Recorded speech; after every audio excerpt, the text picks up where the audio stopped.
بسم اللہ الرحمن الرحیم۔ السلام علیکم۔ ریجنالڈ اور دوسرے تمام جنگی قیدیوں کو نور الدین زنگی کرک لے گیا اور سلطان ایوبی اس سے رخصت ہو کر قاہرہ چلا گیا۔ اس نے سوچا تک نہ تھا کہ وہ اب نور الدین زنگی سے کبھی نہیں مل سکے گا۔ وہ اس مسرت کے ساتھ قاہرہ گیا کہ زنگی ریجنالڈ جیسے قیمتی قیدی کو بڑی سخت شرائط منوائے بغیر نہیں چھوڑے گا۔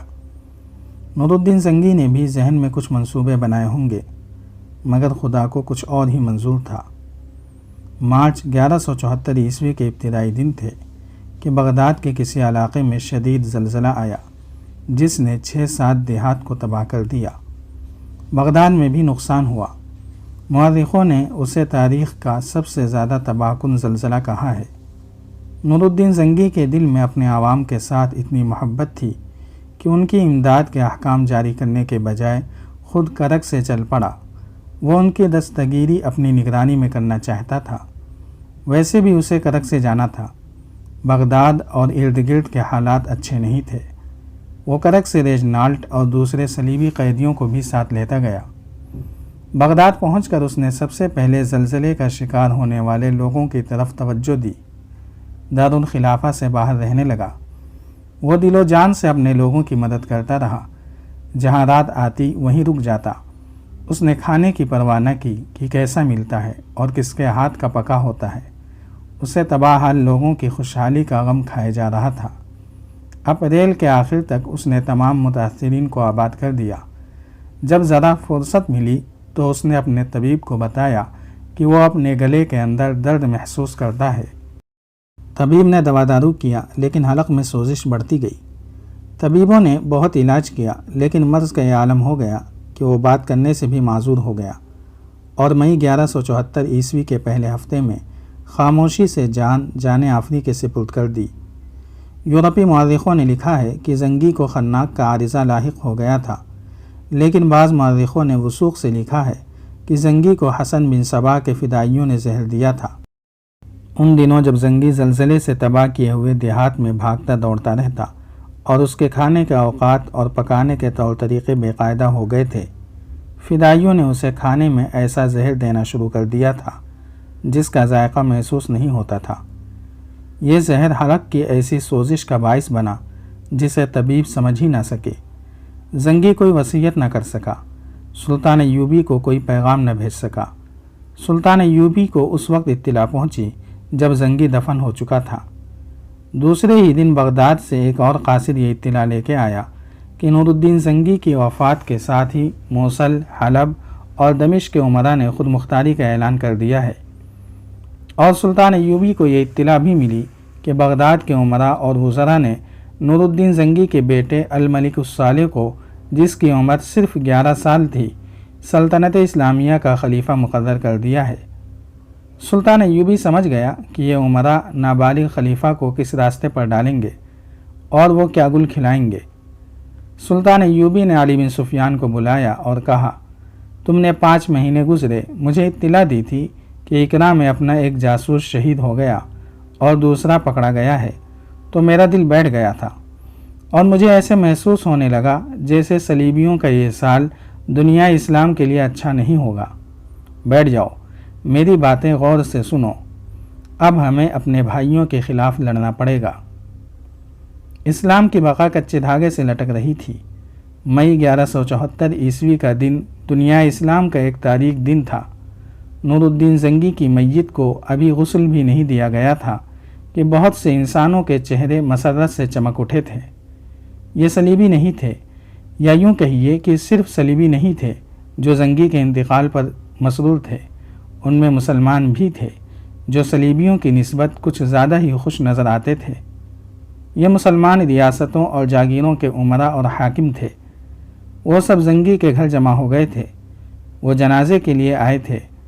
ان میں سے بعض بے چین تھے جیسے زنگی کے انتقال سے غمزدہ ہوں، مگر بے چینی یہ تھی کہ وہ زنگی کو شام سے پہلے دفن کر دینا چاہتے تھے۔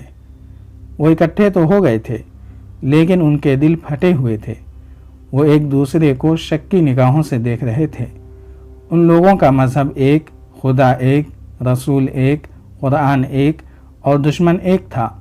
مگر ہر ایک کا دل دوسرے سے الگ اور جدا تھا۔ ان کی مثال ایک درخت کی ٹہنیوں کی سی تھی جو ٹوٹ کر درخت سے الگ ہو گئی ہوں اور اب الگ الگ اپنے آپ کو ہرا بھرا رکھنے کی توقع لیے ہوئے ہوں۔ وہ دور دراصل جاگیرداری اور نوابی کا تھا۔ بعض مسلمان ریاستیں ذرا وسیع تھیں اور باقی چھوٹی چھوٹی۔ ان کے حکمران امیر کہلاتے تھے۔ یہ لوگ مرکزی خلافت کے تحت تھے۔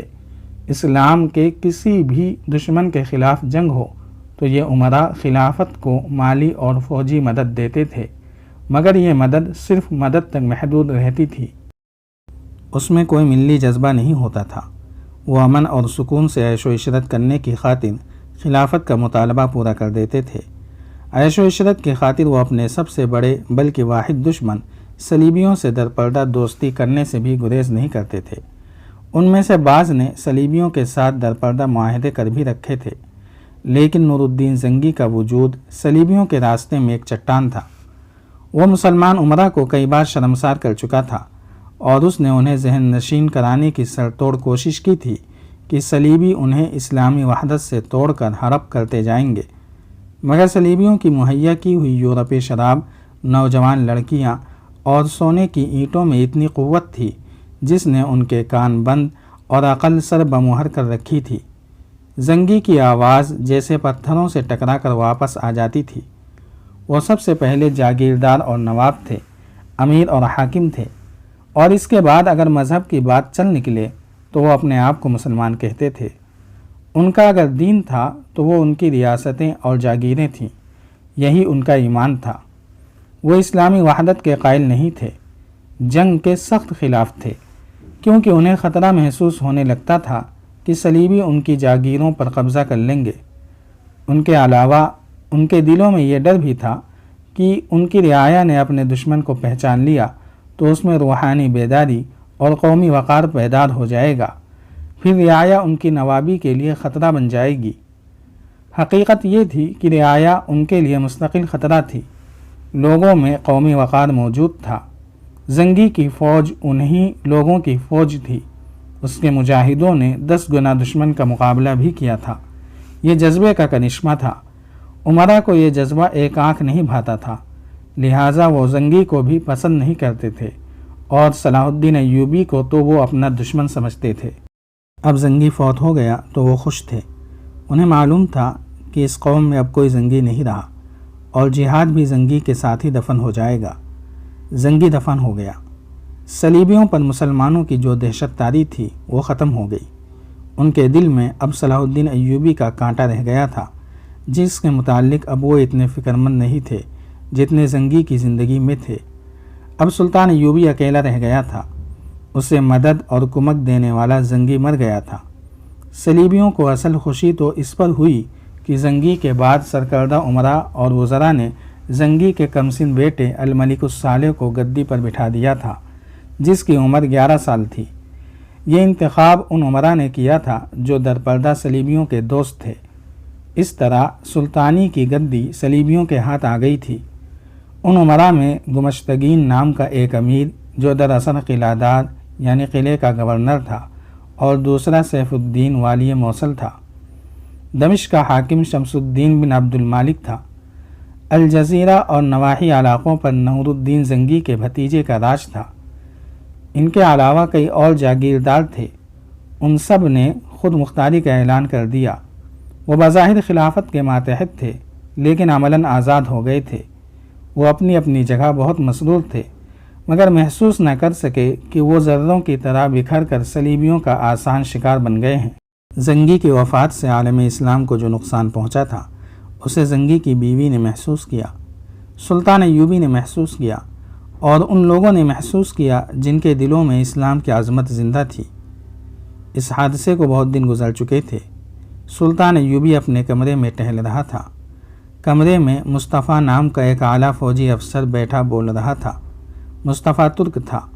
وہ نور الدین زنگی کی فوج میں منجنیقوں کا کمانڈر تھا۔ زنگی کی وفات کے بعد اس نے عالم اسلام میں جو تباہ کن انقلاب دیکھا، اس نے اسے تڑپا دیا۔